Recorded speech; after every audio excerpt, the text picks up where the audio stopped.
Көмір шаарынын орто мектебинин 1-Б класстын окуучусу Токочула Айсезин Мойдун Темирбаев атындагы эжекем Кочкорула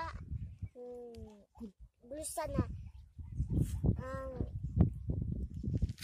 ромашка бардык нерсеге пайдалуу, муну чайгылыктай ичсе болот, баш жууса да болот, шамалдаганга баса дагы ичсе болот.